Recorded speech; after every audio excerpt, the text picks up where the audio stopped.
Hi there YouTube! So I get a lot of questions about studying abroad or living abroad in Japan, so I decided that I'm going to compile all of those questions into a sort of study abroad video series. I've spent a semester in Japan. I feel like I'm kind of qualified to do this. Obviously I am not an expert. I do have some advice and words of wisdom to share, so I figured that I would. So this video is going to be the first in this study abroad series. Most of my advice comes from my experience living in Japan, so it's not going to be completely helpful to everyone. I feel like everyone can kind of use this information as a guideline in preparing for their own trips or deciding if they want to do study abroad or not. Today's video was about how to study abroad. Basically what to think about when you pick a program or where to go, or how to go about doing it. Every school is different, so again, I just hope you guys use this as a guideline and there's some helpful tips that you can use. So you've decided that you want to study abroad somewhere. Good. Now what do? You need to decide where you want to go and how long. Do you want to go to Japan, France, India, and how long do you want to stay? Do you want to go for a year? Do you want a semester, winter break, summer? What do you want to do and what fits best with your schedule? Next, you need to find out what your school actually offers. Most universities in the United States have a study abroad or global education office. I don't know about non-American universities because I don't go to one, but you can always ask your professors, your advisors, your guidance counselor, or even just check your school's website, and that might be able to give you some answers or find out how to do study abroad at your school. So keep in mind, if you want to go to a country that doesn't speak your native language or a language that you know, make sure there's no language requirement. I know that my school that I attended in Japan didn't require you to know Japanese. They had beginning level Japanese courses. I know people who didn't know a word of Japanese before they came. But your home university may have requirements for languages. I actually don't know if mine did, but I had been studying Japanese for 3 years before I went, so I was okay with the language requirement.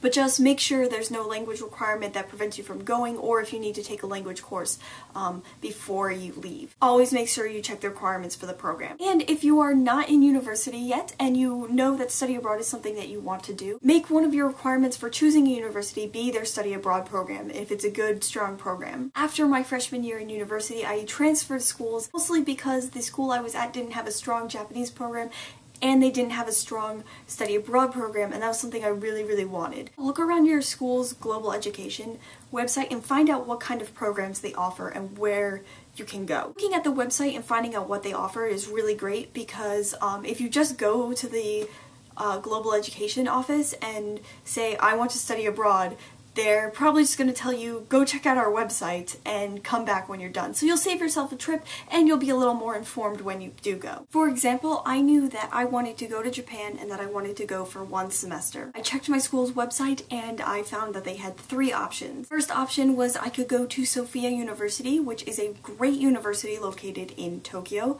but I heard some things about the university where you had to be really outgoing in order to make friends. The second option I had was Akita University, which is in the middle of nowhere and not really close to a major city, but it was a really great place if you really wanted to study Japanese. Also, Akita operated on the same semester schedule that my school in the US did, so it didn't have any like weird scheduling problems. And the third one was Momoyama Gakuen University. Momoyama is in Osaka, and it's not the greatest school on earth, but I had heard that the international student program was fantastic and all the students were really friendly and just everybody who went had a really great time. I ended up picking Momoyama, and I did this for several reasons.